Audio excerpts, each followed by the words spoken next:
Այո, քարահունչ, այսինքն խոսող քարեր, հնչող քարեր, երգող քարեր, խոսող քարեր, նրանք շատ բան ունեն պատմելու։ Չնայած հայտնի էր, որ Սիսիան քաղաքի մոտ գտնվում է ինչ որ կանգնած քարերի մեծ խումբ, սակայն հետազոտություններ դրա պարզաբանելու համար սա ինչ հուշարձան է չի արվել։ Դրա մոտիկ 4 կողմը կան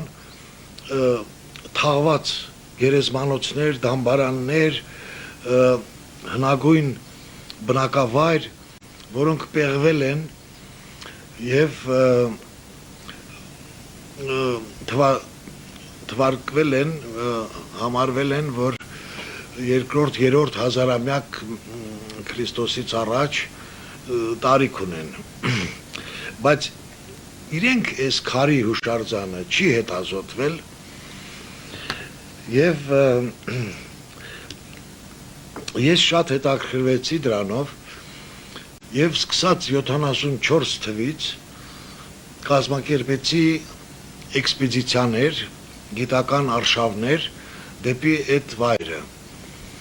Ուրեմն ես ենթադրում էի, որ դա պետք է լինի հնագույն աստղադիտարան։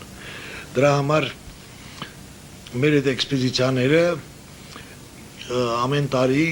2 մեքենայով, մի 8 հոգով, 4 օրով գնացել ենք այդտեղ եւ կատարել հետազոտություններ, չափումներ եւ այլն զինված ամեն գործիքներով, աստղագիտական, ժամանակի չափելի խրոնոմետրներով, ծիադալիտներով եւ այլն։ Ուրեմն 94, 95, 96, 97 թվերին օրահավասար օրերին եւ արևադարձային օրերին մենք գնացել ենք այդտեղ եւ կատարել բոլոր չափումները եւ դիտումները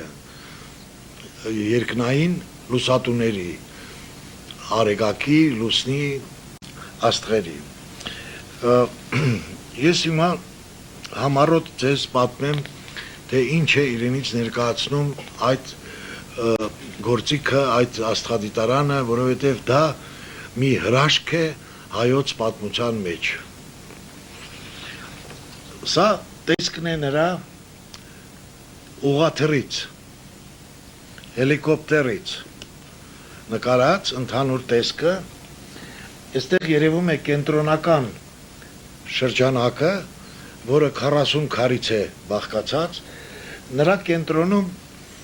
ինչ որ հին կառույցի, ըստ երևույթին տաճարի ավերակներ են, դրա տրամագիծը մոտ 40 մետր է,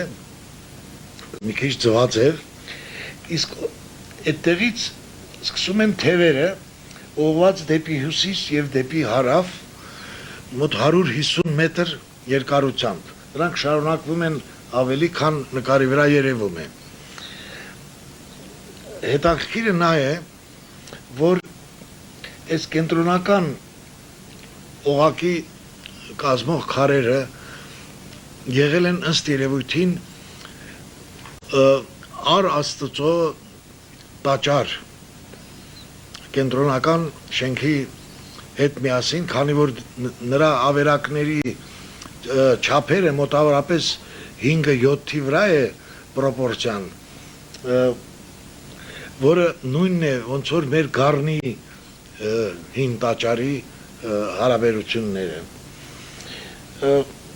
Իսկ հարավ եւ հյուսիս գնացող թևերը եղել են աստղադիտարանը։ Այդ քարերի մեջ կա մի առանձնահատկություն, որը եզակի է աշխարհի բոլոր նման հին աստղադիտարաններից։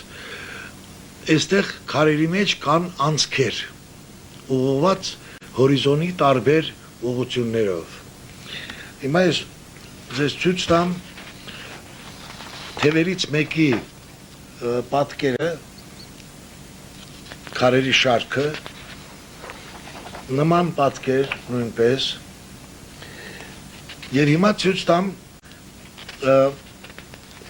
քարեր, որոնք ունեն այդ անցքերը։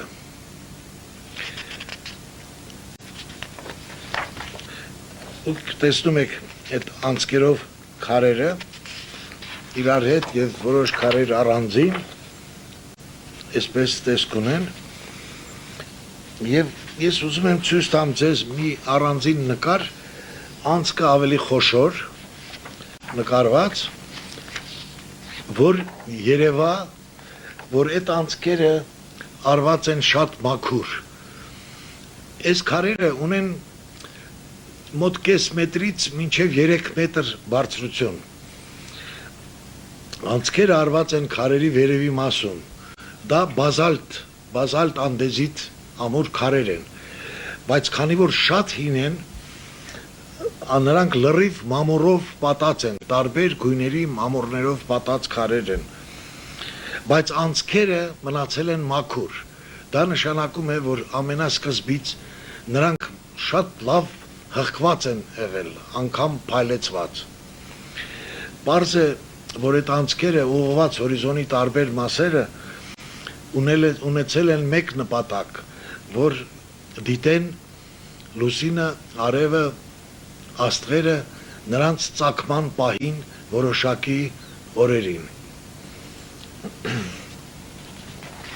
կարևոր էր որոշել իհարկե ամենահետաքրքիր հարցերից մեկն էր որոշել տարիքը գործիքի տարիքը երբ է այդ աստղադիտարանը գործել դրա համար մենք հետազոտել ենք մի քանի գործիքներ ուրեմն կան զույգ քարեր կամ 3 քարեր որոնք իրենցից ներկայացնում են աստղագիտական գործիքներ տելեսկոպներ դրանցից մեկը ներկայացված է այս նկարի վրա ուրեմն այս մի քարը որը նման է խոյի եթե ուրեմն գլուխ պատկերացնենք այստեղ էլ գլուխ լիներ եւ ունի մոտ 3 մետր բարձրություն իսկ կողքի քարը ունի մի թեք անցք այստեղից որը նայում է վերև Սկզբից ես շատ զարմացել էի, թե ինչի մյուսների նման հորիզոն չի նայում, այլ նայում է վերև դեպի երկինք, բայց երբ որ ես այդ անցքից նայեցի դեպի վերև, տեսա որ հարևան քարի գագաթն է երևում։ Եվ քանի որ սրանք շարված են հյուսիս-հարավ ուղղությամբ, ես անմիջապես ենթադրեցի, որ սա կեսօրը չափելու գործիք է։ Եվ մենք շտապ պատրաստեցինք, բոլոր գործիքները դրեցինք եւ այլն, եւ տեսանք, որ խրոնոմետրներով ճշգրիտ կեսօրին արևը դա արևահավասար օրահավասար օրներ արևը եկավ այս անցքից դիտելուց արևը եկավ եւ կանգնեց այստեղ այս քարի գագաթին խոյը ստացավ գլուխ դա ճիշտ կեսօրն էր ինչ է տվել այս գործիքը որով չափել են կեսօրը նախ շատ կարևոր է որ դա դրանով որոշվել է տարվա սկզբի պահը տարվա սկսվելու պահը ես չեմ ուզում շատ մանրամասն խոսել բայց այդ պահը այդ մարդիկ կարողացել են այն ժամանակ շատ հնում որոշել ժամանակի 2 վայրկյանի ճշտությամբ դա հսկայական ճշտություն է բացի դրանից որ շատ կարևոր է,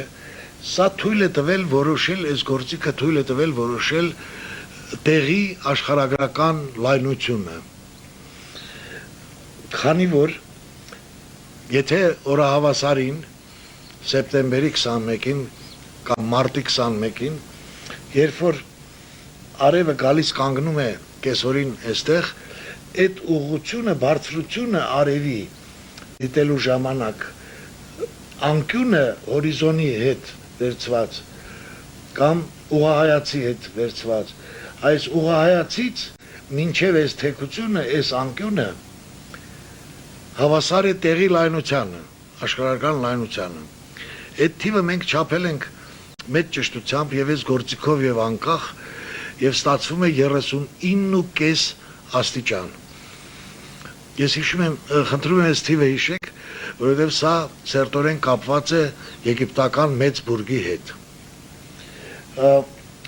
Բացի դրանից այլ դիտումներ են արել այս գործիքով։ Օրինակ, նույն օրը արևածագը նայվել է այս անցքով, որը դուք տեսաք կա խոյի վրա եւ այստեղ ուրեմն նկարված է արևը այդ օրը ծագման ուղիղ ուղղված է ծագման կետին, քանի որ օրահասարն է, այսինքն ճիշտ արևելքի կետին։ Բացի դրանից շատ նկարահանումներ ենք մենք արել, վիդեո եւ այլն, եզակի կադրեր են, ես հիմա ձեզ ցույց եմ տալիս, այստեղ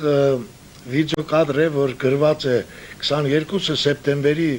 97 թվին, ուրեմն եւ առավոտյան ժամը 7:21, այս մեր ժամացույցներով, իսկ արևի ժամանակով ուղիղ ժամը 6-ն է, ուրեմն այլ մի ուրիշ քար, որը ուղղված է այդ կետին, ուրեմն դրա անցքով նկարված է արևածագի պահը, որ իրոք այս անցքը ուղղված է հենց այդ ուղղությամբ եւ դրա համար է եւ արևածագի պահը նույնպես գործիք է, որ ցույց է տալիս 2 վայրկյան ճշտությամբ։ Արևածագի պահը եւ նրա դիրքը մոտ 15 անկյունային րոպե ճշտությամբ այն ազիմուտը, այն ուղղությունը, որտեղից ծագում է արևը։ Դա շատ կարևոր է, որովհետև նրանք կարողացել են դիտելով արևը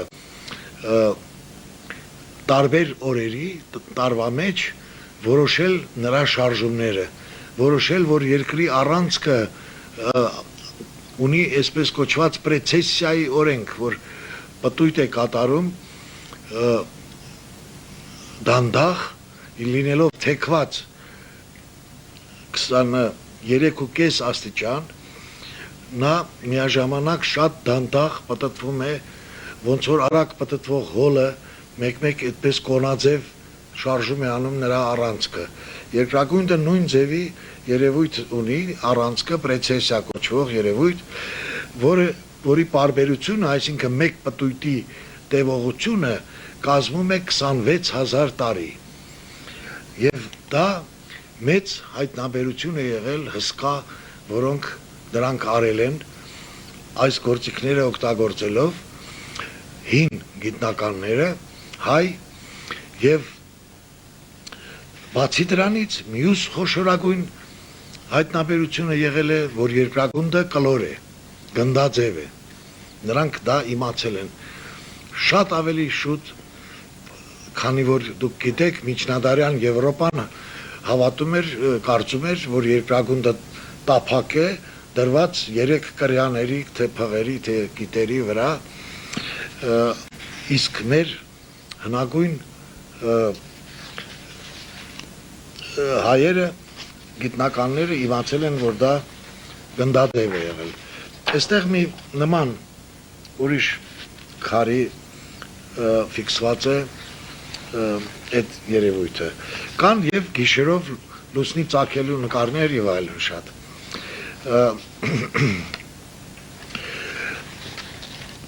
Ես ուզում եմ եւս մեկ գործիք ցույց տալ։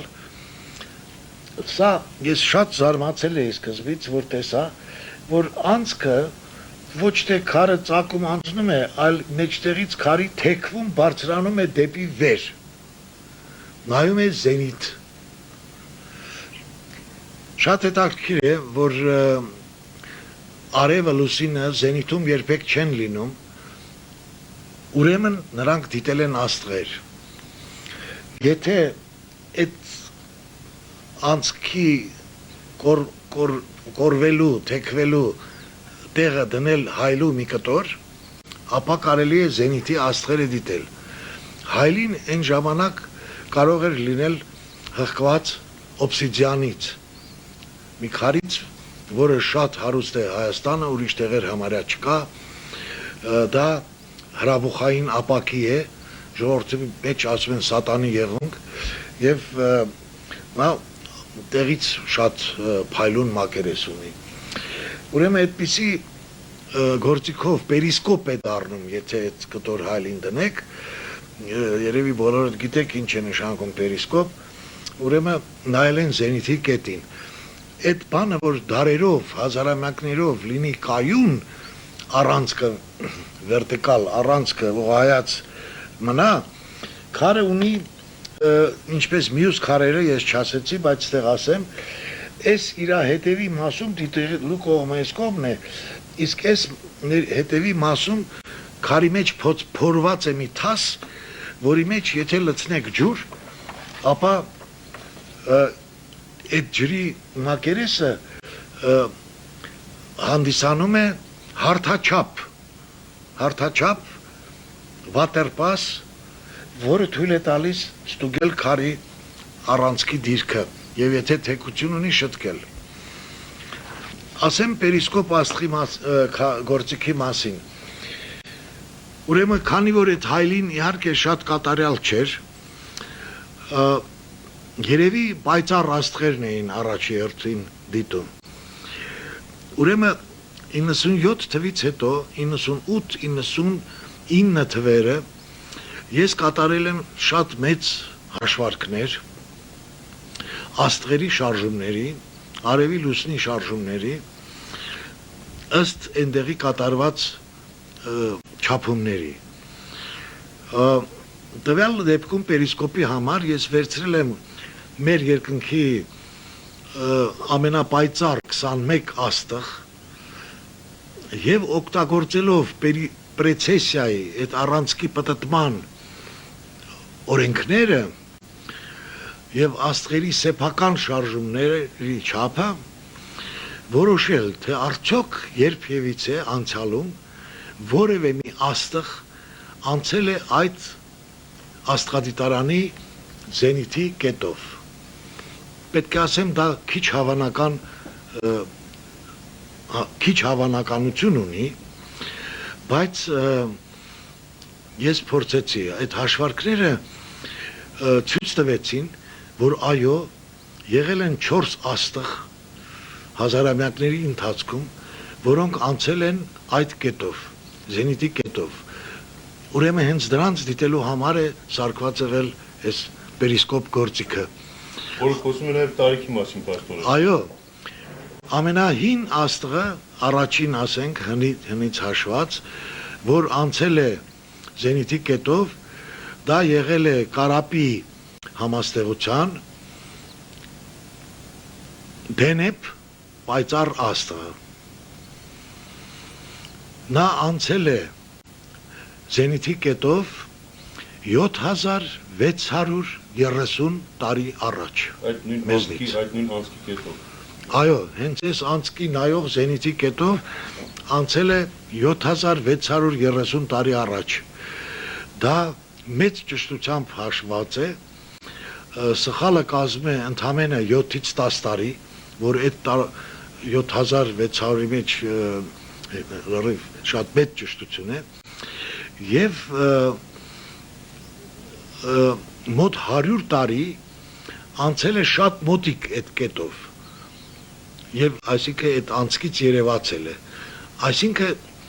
այդ մարդիկ ունեցել են բավական ժամանակ, որ դիտեն այդ աստղը, գործիքը պատրաստեն անգամ հատուկ եւ դիտեն, եւ դա արել են։ Հիմա ես կատարել եմ տարիքի հաշվարկի համար 4 մեթոդներով հաշվարկներ աստղերի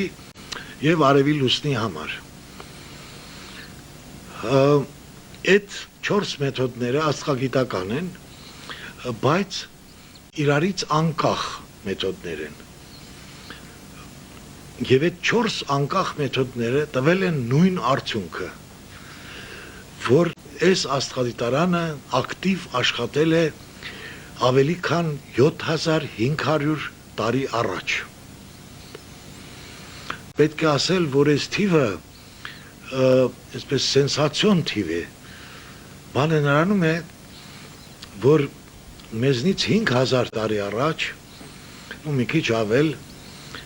աշխարհի երեսին դեռ չի եղել ոչ մի քաղաքակրթություն, ոչ մի պետություն, ոչ մի քաղաք, եղել են միայն վայրենի ցեղեր։ Իսկ այստեղ Հայաստանում գործել է այս մեծ աստղադիտարանը։ Ես ինչի եմ ասում մեծ, որովհետև այստեղ կա մոտ 85 գործիքներ աստղագիտական։ Ուրեմն մեծ խումբ գիտնականներ դիտել են երկարատև, հարյուրավոր, հազարավոր տարերի ընթացքում։ Հա, ես կարող եմ ասել, որ որոշվել է նաև, որ այդ աստղադիտարանը աշխատել է այդ 7500 տարուց, եթե հաշվենք, այս կողմ 5500 տարի մոտավորապես ակտիվ գործել է։ Փաստորեն մինչև քրիստոնեություն ընդունելը։ Եվ այս թվերը խոսում են այն մասին, որ այդ ժամանակ Հայաստանում եղել է կարգոկանոն, եղել է պետականություն, եղել է գիր, եղել է մաթեմատիկա։ Բանանում է, որ անհնարին էր կատարել այդ բոլոր աշխատանքները, եթե չլինեին այս պայմանները։ Ես ասեմ ինչու, ուրեմն սա շատ մեծ աստղադիտարան է եղել եւ շատ մարդիկ են եղել գիտնականներ, որ զբաղվել են դրանով։ Հիմա դնում են լինի Ռուսաստանում, թե Ամերիկայում, կամ ուրիշ երկրում երկու հատ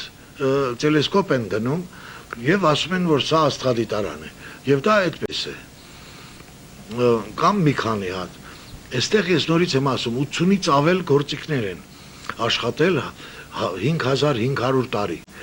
Դա անհնարին էր, եթե կարգոկանոն եւ պետականություն չլիներ, որովհետեւ 4 կողմը կային միայն վայրի ցեղեր, որոնք պետք է հարձակվեին, յարթեին, փշրեին, սպանեին, թալանեին ու փախնեին։ Բայց դա տեղի չի ունեցել։ Կայուն աշխատել է աստղադիտարանը երկար ժամանակ եւ նա ուրեմն եղել է, ես նորից հիշեցնեմ, միաժամանակ արևի տաճար, նվիրված հայերի գլխավոր աստված ազնիվ եւ մարդասեր եւ բնությունը սիրող աստված, առ աստվածը արևը եւ բոլոր հայերը եղել են նրա զավակները, արիացիները։ Այո, եւ մոնոֆիզիտության մասին, համարվում է, որ մոնոֆիզիտությունը, որը բնորոշ է միայն մեր եկեղեցուն, ծագել է Բյուզանդիայում, թե ինչի հասկանալի չի, բայց բան նրանում է, որ հայերը իրանց ամենասկզբից, երբ որ ձևավորվել են որպես ժողովուրդ եւ ծնվել է հայոց լեզուն եւ կրոնը, նրանք եղել են շատ բնությանը մոտիկ մարդիկ եւ սիրել են բնությունը, շատ հարգել են արևը, քանի որ նա է տվել լույսը, տաքությունը, կյանքը եւ պաշտել են նրան։ Երբ մենք զրուցում ենք երբեմն պարոն Հերոնի հետ եւ ինքներդ շատ լավ գիտեք, թե ես որքան եմ խոսել այս մասին հաղորդումների ժամանակ, այս ծաղկման, այս սկզբի եւ այլն, երբեմն բայր են լինում, ես եմ անկնկալի գալիս, ասում եմ, սպասի մի պատյան ոնց։ Այսինքն ինչպես, պատճառը միայն գենն է, հայ մարդու գենը, որտեղ պարոն Հերոնին հայ մարդն է, իր կատարյալ, իր մարդու ձևի մեջ։ Եվ մի բան ասում, թող չնեղանան ինձնից, սիրելի ազգակիցները, այդ խոսում է հայոց սկզբնականության մասին, երբ մարդիկ վատ են զգում, երբ մարդիկ անմիջապես թերահավատություն են ցուցաբերում։ Ոչ բոլորը, ոմանք ընդունում միանգամից հակված են ընդունելու, իսկ ոմանք անմիջապես թերահավատություն են ցուցաբերում։ Այդ թերահավատության պարագային մտածում եմ եղբայր, կարող է բادرի ուրիշ արյուն կա այս մարդու մեջ։ Ոչ ինչու պիտի մենք անմիջապես հարձակվենք, չընդունենք մի գաղափար, որը ճշմարիտ լինելուց բացի, ամենևին էլ վիրավորական չի։ Այս կոմպլեքսը երբ պիտի դուրս գա մեր մեջից, պարոններ։ Այն ժամանակ, ես ասեմ, իմ կարծիքը, երբ որ գիտականորեն մենք հայերս առաջինը կարողանանք հաստատել, որ այո, այդպես է, որ մենք աշխարհի ամենահնագույն ժողովուրդն ենք, ամենահնագույն հզոր քաղաքակրթությունը եւ պետությունը, որը օգնել է մյուսներին քաղաքակրթվել, վայրի ցեղերից դառնալ պետություն եւ այլն։ Այդ բանը պետք է գիտականորեն հաստատել եւ ես փորձում եմ այդ բանը անել։ Սարսափելի աղավաղված է հայոց պատմությունը, հնագույն, մոռացության է տրված։ Նորն էլ մի բան չի, նորն էլ լավ։ Հələ նորը թողենք մի կողմ, հնագույնի մասին նա փաստորեն ջնջվել է մարդկության հնագույն պատմությունից։ Հայ բառը, Հայաստան բառը, հայոց լեզու բառը չկա հնագույն պատմության մեջ։ Եվ դրանում մեծ մեղք ունենք եւ մենք հայերս։ Եթե մենք չենք զբաղվել, չենք ցույց տվել, այդ վակումը, որը գոյացել է, լցվել է ուրիշների կողմից։ Եվ այդ պատմությունը աղավաղվել է, մոռացության է տվել եւ գողացվել շատ ուրիշ ազգերի կողմից։ Հիմա ժամանակն է, որ դա պետք է վերականգնվի։ Այդ պատմական իրականությունը պետք է վերականգնվի։ Եվ այդ առումով Քարահունջը, Աստղադիտարանը, հիմա ես երկու խոսք ասեմ վերջացնեմ նրա մասին, ունի վճռական դեր։ Նախ բան նրանում է, որ այդ 7500 թիվը, որ կա արդեն ջնջում է ամեն այսօրվա հնագույն աշխարհի պատմությունը եւ դնում է առաջի տեղը հայերին, մյուս կողմից